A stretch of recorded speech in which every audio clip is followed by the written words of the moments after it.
Welcome to Buckeyes Tomorrow Morning for Friday, November 14th. I'm your host, Tom Orr. The UCLA game in 1 day, the game against Michigan in 15 days. On today's show, we're talking about the Ohio State defense and their performance against Purdue, maybe taking a little bit of a look ahead at the UCLA game as well, which means our X's and O's guru, Ross Fulton, is on the show. And when Ross is on the show, we're sponsored by Jeff Ruby's of Columbus, proudly offering nationally acclaimed USDA prime steaks, seafood and sushi, impeccable service, live entertainment, and an attention to detail that is simply unmatched. Just go to jeffruby.com/Columbus to check out the menu and make a reservation today.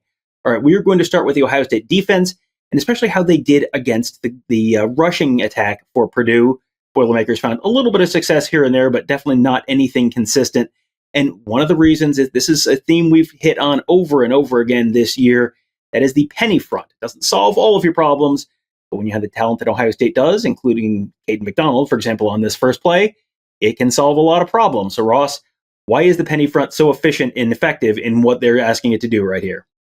I think Caden McDonald's probably underrated, if anything. I mean, in some ways, he's maybe been the most dominant Ohio State defender this year, which is obviously saying something. But the penny front, it just makes it, just as we've discussed, really difficult for zone runs in particular, because you just can't get any double teams because you got the five down linemen. So, we talked about double teams and getting to the second level for the Ohio State zone run game, and the same principle applies. But, the first thing I want to note with this clip is Purdue was doing a lot of this, putting their trips into the boundary, formation to boundary. And so Patricia responded with a lot of half, quarter. So I think, if anything, there's probably been a little bit too much discussion of Ohio State, how much they played cover three, and we'll get to that. But obviously there's more there.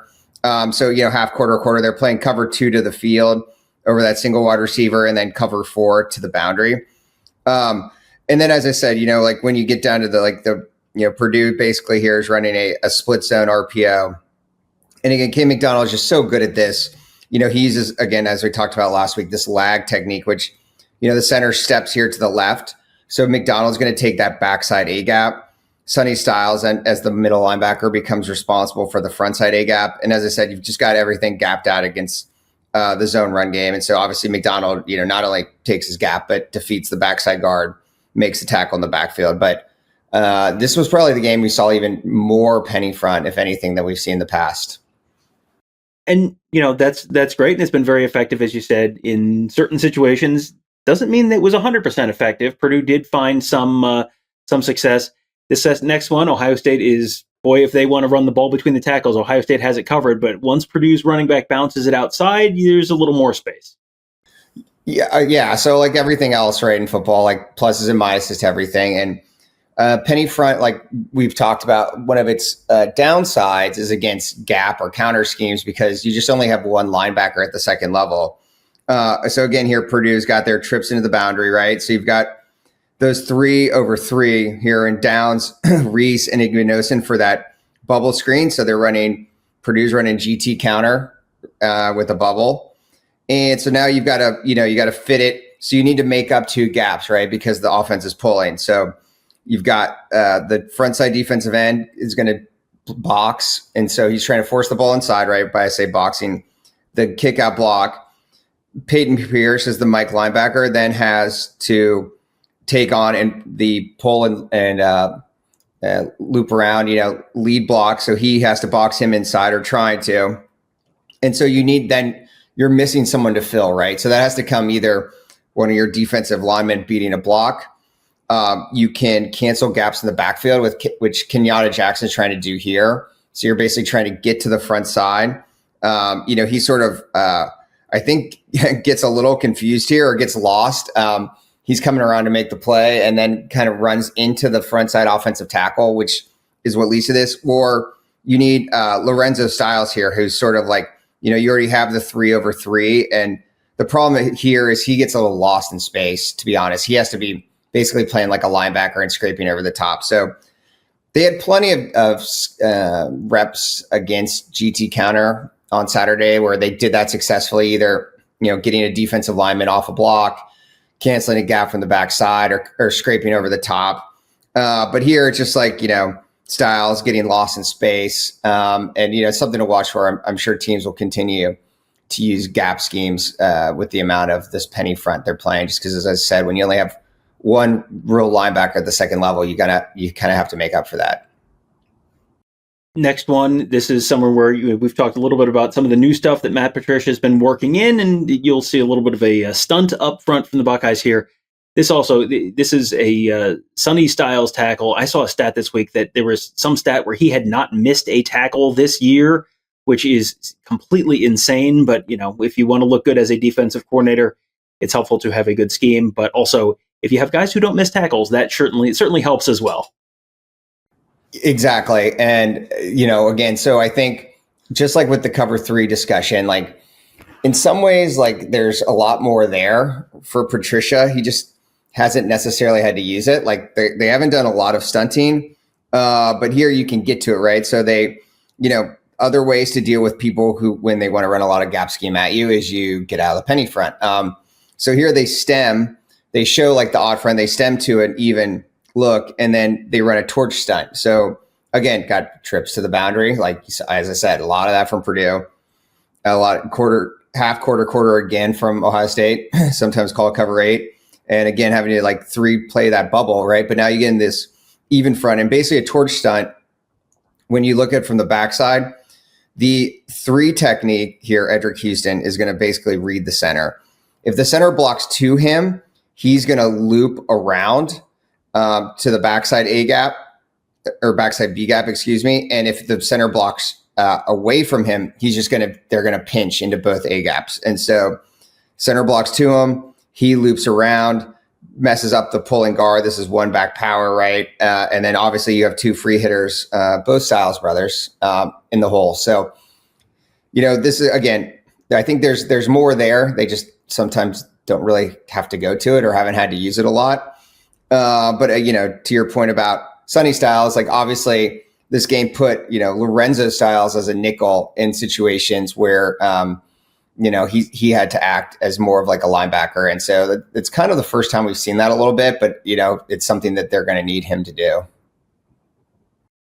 All right. And now, so moving on to the passing game, and we'll start with nice and easy and close to the line of scrimmage. We'll start with that bubble screen from Purdue. And this is one where you look for a minute and it's like, oh, they've got numbers. Maybe this is going to be a big play. And then Brian Day was asked earlier in the week about the hitting from the secondary. And this was the play that immediately came to mind when I thought about the hitting from the secondary, where it was like, boy, this might be going somewhere. And then it was very much not. It was a nice pickup, but it was still not nearly what it looked like it could be at one moment. Yeah, I mean, schematically, this is like kind of an issue that we've seen some too. Is they're in a 4 down front here, not penny. But again, like when you're playing like a penny or like cover 3, you're pretty balanced. We've talked about on both sides of the center line, right? So like if you cut the offense in half through the middle of the football at the snap, and so like sometimes they're just getting out leveraged on the edges. Like here Purdue has, as I say, like 3/2, right? So that's like. See with the Ohio State offense too. So another GT counter from Purdue, and the quarterback's just reading the numbers pre-snap and throws it. Like the good thing for Ohio State is that you can get away with what looks like a scheme loss when you can pursue and tackle like this. And obviously Caleb Downs can make up for a lot of this in terms of giving up numbers pre-snap and kind of baiting teams, if you will, into throwing these reliefs. And so Purdue still gets a successful gain here, but obviously they're able to minimize the damage. But again, I think this is just like there's sort of things, as the season goes on, you see tendencies and offenses are starting to attack them. And this is another one where, I think the last few weeks we've seen teams have some success just out leveraging them, Ohio State at the snap, based on what Ohio State wants to do. Again, I'm not saying that there aren't answers within Patricia's system for it, but it's not his preferred, sort of base approach, if you will. And this next one probably fits in that same bucket as well, where there's stuff that Ohio State likes to do, and teams have identified some of the things that you can maybe use to beat them. And this is we talk about man beaters, we talk about zone beaters. This is a nice seam shot that I would guess you would probably file under zone beaters.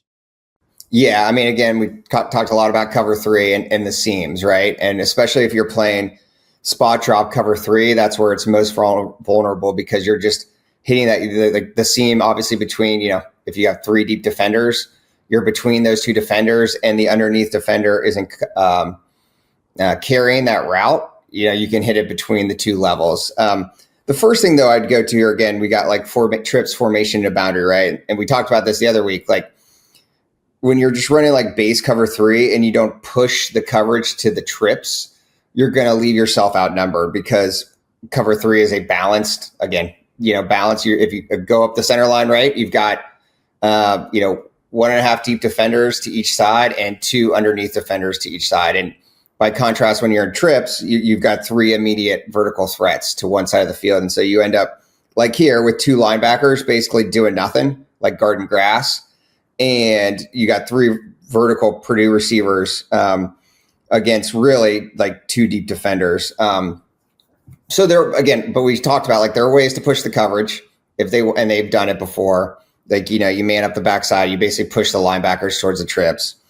The other thing is if they're not going to carry routes, like they're going to be vulnerable this week. Seem like Caleb Downs on his podcast. Yeah, everyone has their podcast now.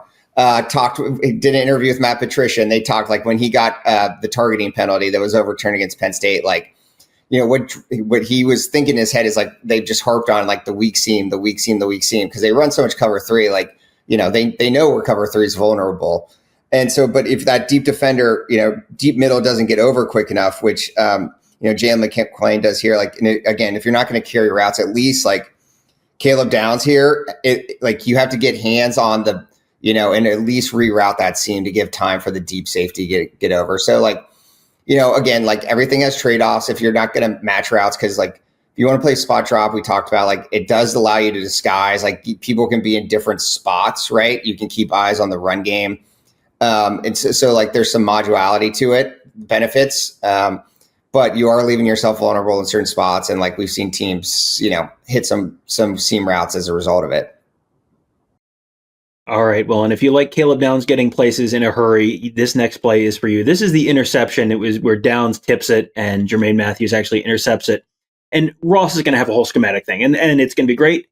I want you to watch how early Caleb Downs breaks on this ball. The throw is not even made yet, and Caleb Downs is already breaking on the ball, which is how he beats the ball there, tips it, and causes that interception. Yeah, these next 2 clips are both like there's technique changes you can do within cover 3, and then there's obviously scheme adjustments, right? And so this first one is just like technique, right? So again, like I would consider just like the weak seam, this like weak backside dig is another vulnerability of cover 3. Again, you can just see why, right? You're like, the guy's breaking in, that corner is responsible for the outside third, and then the middle safety is obviously, you try to hit it before the middle safety gets there. That throw is maybe a touch late, and Caleb Downs, just like against Purdue with that weak seam route, like he's on it, right? Like this is just recognition. Again, I would probably like to see the underneath defenders like get hands on this dig route to like reroute to buy time. But when your middle safety plays like this, then you can get away with some of this stuff. And obviously he plays aggressively, tips the ball for the Jermaine Matthews interception. So no scheme's perfect, but obviously like within the scheme, you can, the vulnerabilities, you can do things to minimize it both with technique and recognition, as I said. And a smooth transition from playing aggressively to a clip about Davison Igbinosun, where he is in man coverage right along the sideline. He ends up with a PBU here. This is one of several where you ever think everyone in the stadium was kind of, you wait a half a second, no flag. Okay, all right, there. Okay, good. Now he can celebrate. This was one of those. You always can hold your breath a little bit with Davison Igbinosun, but it's partially just because he's so long and big, So he's pretty physical, but like this is like the scheme answer, right? So if your teams are hitting the weak seam, like you can always play cover 1 against it too, and still keep with your single high principles. So, and we did see that like an adjustment from Patricia after that Purdue field goal drive is I would say they increased their use of cover 1, just man with a deep underneath safety. So here again, Purdue runs switch routes with 4 verticals, right? So you got 2 seam defenders, but now you're obviously carrying those routes because they're in man coverage. And so Purdue quarterback doesn't really have anywhere to go with the football. So again, like trade-offs and everything, there's reasons they don't want to play cover 1 all the time in terms of like disguise and eyes in the backfield and playing the run. But it's certainly like a tool in their toolbox and probably their second most used coverage. I'd say cover 3 is their base. But then you see them again. It's like you're not just doing that, right? You're mixing in, like we talked about, like quarter, half, or half, quarter. or, they play some cover 2 Tampa, they play cover 1. So there's definitely like tools in the toolbox. I feel like particularly like of late, they haven't really had to do it too much because they're just able to overwhelm some of these opponents. But I do think as the season goes on, you'll see more adjustments, more use of quarters and things so teams can't get too much of a beat on cover 3. And this weekend, they got UCLA coming to town. And, I'm not going to lie, this is not a particularly compelling matchup in almost any area. UCLA is just kind of pretty much everywhere. I do wonder, though, looking ahead, you've got UCLA, you've got Rutgers, and then you know who's coming in 3 weeks. So that's Michigan. So almost just over 2 weeks at this point. So is there a benefit to getting a little more aggressive, both on offense and defense, and mixing in some more stuff now, and sort of trying to get yourself up to speed? Are you that you've sort of been in second gear and third gear on offense, especially for stretches this season? Is there an advantage? Is there a reason that you'd want to kind of put the pedal down a little more now and start revving up and getting yourself really warmed up for that Michigan game? Or are you trying to save as much as you can for the Michigan game and just, know that you can out-talent teams the next couple of weeks? My expectation, at least offensively, and obviously I don't know whether Carnell Tate is playing, which may impact my assessment, but I think like a night home game, similar to Minnesota, if the weather's decent, like they're going to want to come out throwing the ball and get it going early on offense. That's just sort of my guess. Defensively, I think Nico presents some challenges as a runner, especially, and like they sort of kind of turned Arvell Reese off, for lack of a better term, against Purdue. They sort of had him in like different roles and sort of, as more of like a off ball or, drop linebacker. I think you'll see more of like the return of using him sort of as they did against Desmond Williams as a spy against UCLA, because I just think that's like kind of one area where UCLA could probably keep the chains moving a little bit. But yeah, I just think, I think if they have the opportunity to, I would expect Ohio State in this one to try to jump out early, throwing the football and get a lead. All right, well, we will find out together on Saturday night if that's how the Buckeyes approach things when they take on UCLA. 7:30 on NBC. We'll be there for the usual pregame coverage, postgame coverage, everything you've come to know and expect from our whole team. And then next week we'll have Ross back on to find out what we learned on offense and defense. And when he's back, we will once again be sponsored by Jeff Ruby's of Columbus, the award-winning upscale steakhouse in downtown Columbus, named one of the top 50 steakhouses in America by Food Network. Just go to jeffruby.com/Columbus to check out the menu and make a reservation today. That'll do it for today. Thank you guys all for joining us. Have a great day. We'll talk to you tomorrow.